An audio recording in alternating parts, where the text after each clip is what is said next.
What's up? What's up? King's Convo here. Hey, sorry y'all, the late post, late video. I honestly made a video yesterday morning for this. For some reason, YouTube didn't want to upload the video. I recorded it streaming on YouTube. Go to the description part, send it through, and for some reason it didn't want to upload its own video. It was an unsupported file type. So here I am recording another video. But anyway, I know y'all don't care about that. Y'all here to talk about the Kings, man. This video is about the Charlotte versus Sacramento Kings game that happened. It wasn't yesterday. It was the day before yesterday. Yesterday was Halloween, so it had to be the 30th. I want to say it was the 30th, but all that'll be in the description anyway. Yeah, man, it was another stinker in the second half. The game was pretty much a bummer. I think everybody was looking to this game as a game where the Kings could start building some confidence, maybe hopefully get a win against a team that was 1-2 or 1-3 coming in, I want to say. So everybody looked at this as a game that they could get in the win column. Well, guess what? It didn't happen. Kings were winning for most of the first half, and then the second half, man, they just kind of fell apart. They were able to score over 100 points this game. Actually, over 110 points this game, which is good. The offense was there was a little better this game, obviously. Um, so it was basically the defense.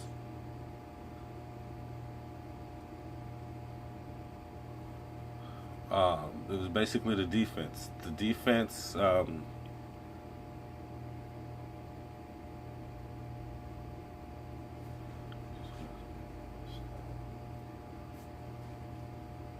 defense was not there, obviously, scoring 118 points on the Kings.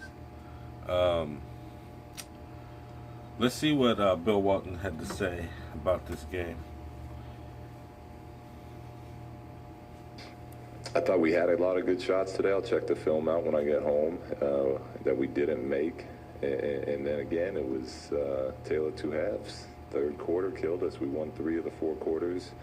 Another halftime lead, playing well enough. And I really thought the guys were locked in. We only 5 turnovers at the half, and then we finished with 15. So it's, we have to understand this is a 48-minute game. And A lot of turnovers in the second half also. The mentality that it takes to play through ups and downs in an entire game like that. So unfortunate loss, but that team played very well. They shot the lights out, and we didn't make the plays we had to win a game. Luke, Katie Hunter, Kings TV. Sometimes when you're struggling offensively, you can use your defense to kind of get you going, get that spark plug, that energy, create those fast break points. When you're struggling like you were in the...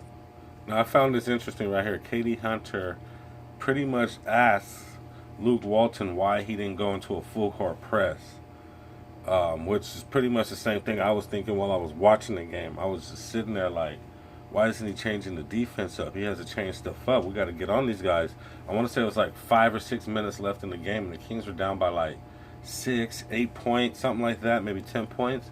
And the defense just kept sagging back to the other half of the court, and they would just dribble the ball slowly up the court. So at that point, I was like, come on, man, press the ball, get on them on defense, make them make some turnovers, let's get something going on, get them to make some mistakes, make something happen. But the Kings just kind of kept falling back to the other half of the court, just playing like really soft defense, and even still allowing the Hornets to hit threes and stuff. Like, if a team is hitting threes, you got to get up on them. You can't play your defense behind the three-point line. You got to play your defense in front of the three-point line so that they have to shoot. I mean, these guys are shooting 35, 40-foot three-pointers now. You got to get on these guys damn near as soon as they cross half court. So check this out. Check out this interaction right here. Third quarter. Is there any kind of prompting on your part to pick up full court, to change something defensively, anything like that, to kind of steer them in the direction of creating their own energy, which seems to be that third quarter lull? Yeah, and we've talked about it. We've worked on it a little bit. But you know that it's when a team's shooting as well as that team is, when you start blitzing and you start trying to pick up full, and that's kind of how that team wants to play. That's a you know, that can backfire really quickly. But yeah, that's something we've discussed and something we've worked on as far as blitzing and full rotations and trying to speed the game up even more. Is there any?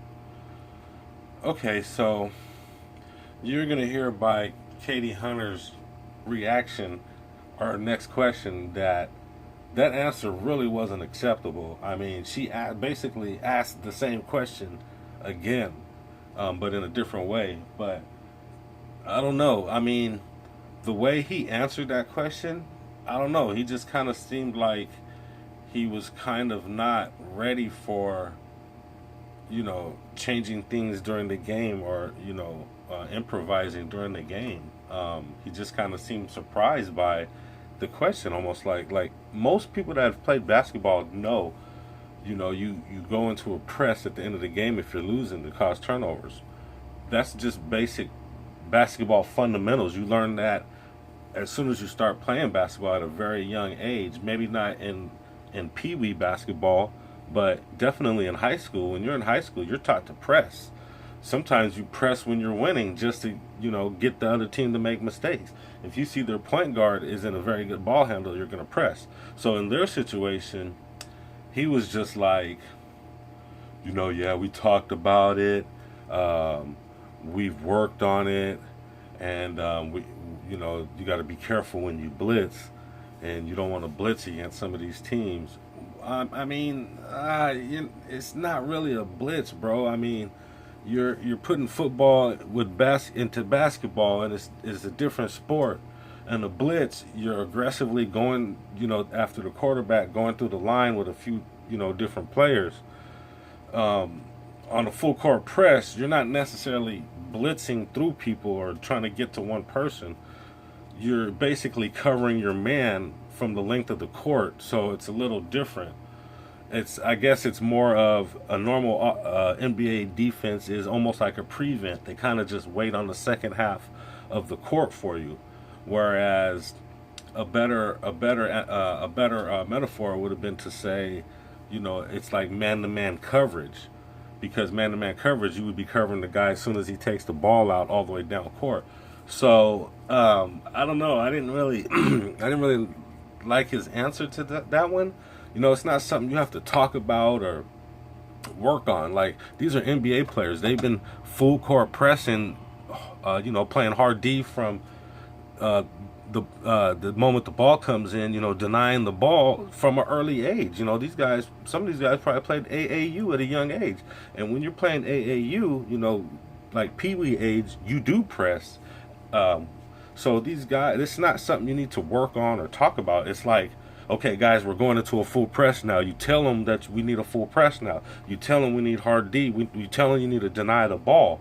So, and Luke Walton is not a new coach. He's been coaching the Lakers, and he took over the Warriors for a while when Steve Kerr was out. So things like this shouldn't like catch him off guard or take him by surprise. You know, he's a NBA coach that's been around for a while, so it was just kind of interesting the way he answered that. Concern with that? I'm just trying to figure it out, because we see sometimes a player or two do it here and there.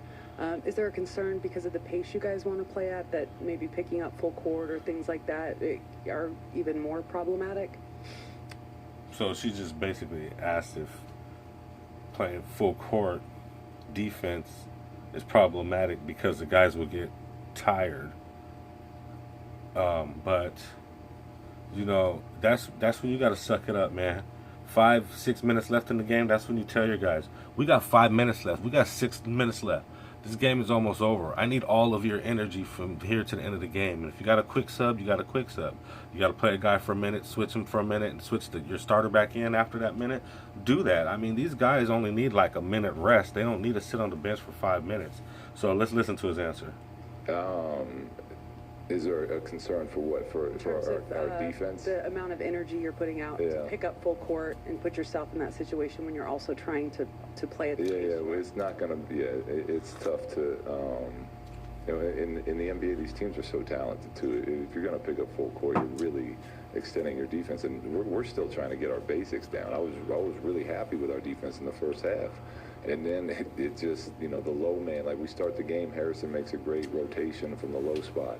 And as the game goes on, Harrison Barnes he plays hard every night. There's only so much he can do, though. But we get away from all those things that we're working on that are making us a better team.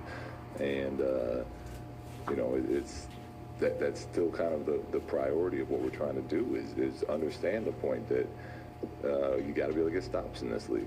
And tonight was another example of when you don't get stops, it's tough to win. Luke, Sean Cunningham, ABC 10. Obviously, you probably noticed some of the fans voice some frustration. I'm sure that's pretty understandable. What would you just say to those people who are, you know, booing at the end of the game? Yeah, I mean, they want to see their team win. I get it. But I can promise them this, that our players are in there working every day. Our coaching staff is staying up all night, you know, working on this process and trying to get our team better and build winning habits. So, you know, we appreciate the support. Luke seems like he's feeling like he has to kind of explain his work ethic. I don't know. I don't think the Kings fans are really going to like Luke Walton as a coach, to be honest with you. He's just... Sacramento fans are known to be like, you know, really hard workers. They like really hard workers. They like players like Rashard Holmes that go out, bust their butt every night, try hard, and, you know, look like they would injure themselves for the team, you know. Which all these guys are, but it's just the style of play that Sacramento fans like. You know, they liked Dave Yeager. Sacramento Kings fans liked Dave Yeager and what he brought to the Kings. Fast pace, hard nosed about work ethic. You know, and he seemed like sort of a disciplinarian where he would get on guys if they messed up. And he was always alert, always aware of game time situations. He was always on top of things, always standing up, always into the games. And then now we got Luke Walton, who is very different. You know, he's way more laid back, way more friendly to the players. His voice is real deep. He almost seems lackadaisical, almost like he, I don't know. He just sounds really laid back. So it's a change for the Kings fans, and I'm curious to see how the Kings fans embrace Luke Walton. I don't think the Kings fans are gonna like him, to be honest with you. I think that he's probably not gonna have a long stint in Sacramento, but I don't know. Just me guessing, but I don't know. I think he's a good coach. We'll have to wait and see. We have to let this season play itself out a little bit. It's not like time to fire coach already.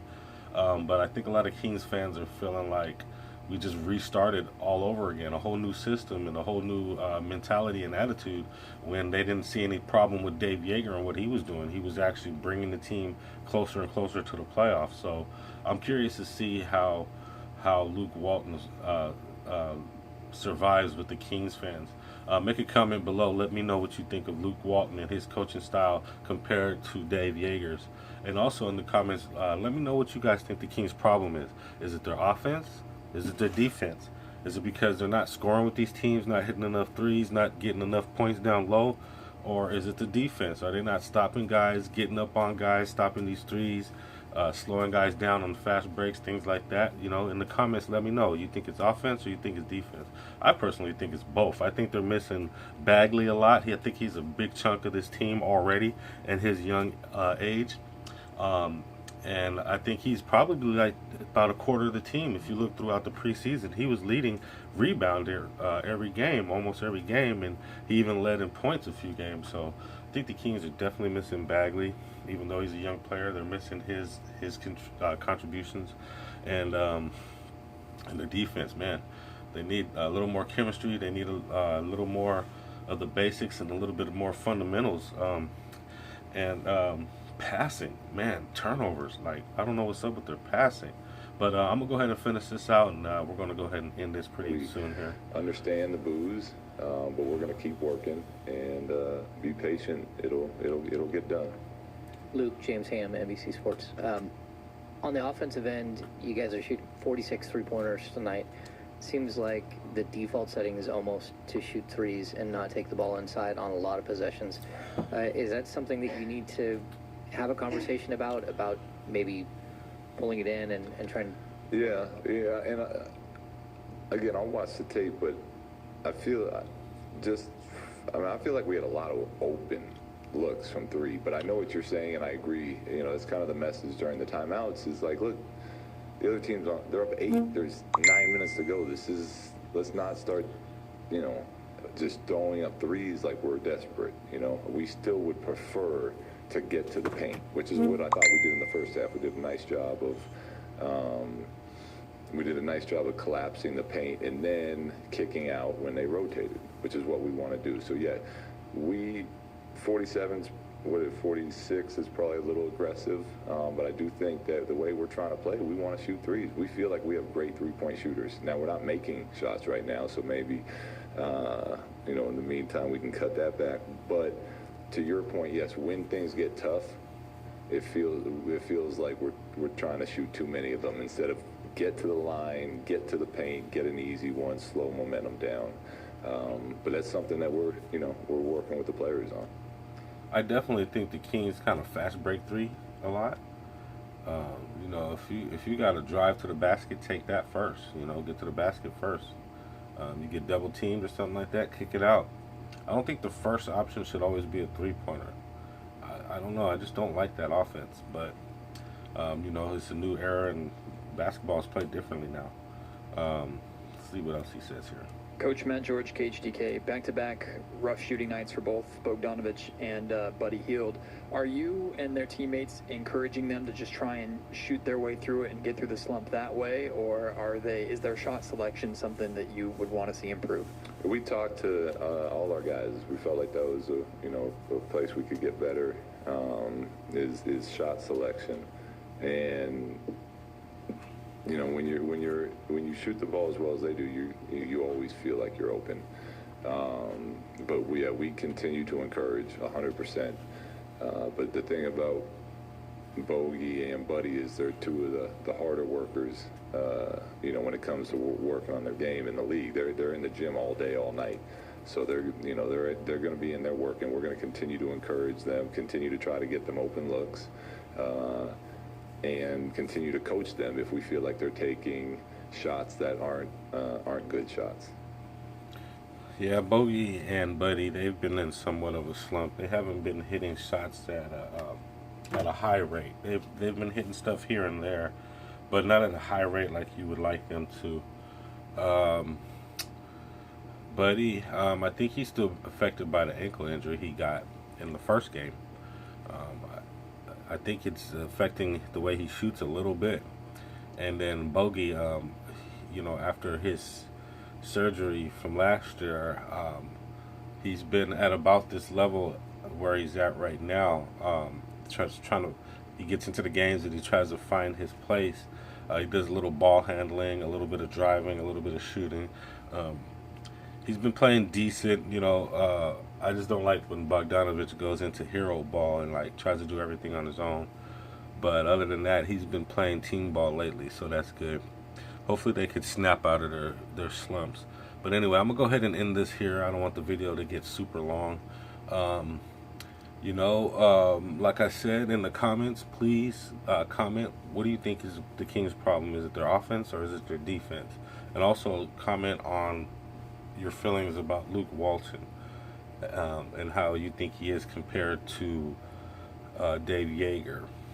and their coaching styles in the comments. Tell me what you think about both of those things. There's a game tonight. It's actually November 1st today when I'm recording it. There's a game. The next game is against. Let me see here. The next game is against Utah. Great. We got Utah coming back in November 1st. Friday, November 1st. They're in Utah. Or no, actually they're at home. They're at home. So they're going to have to try to hold their own at home against Utah now.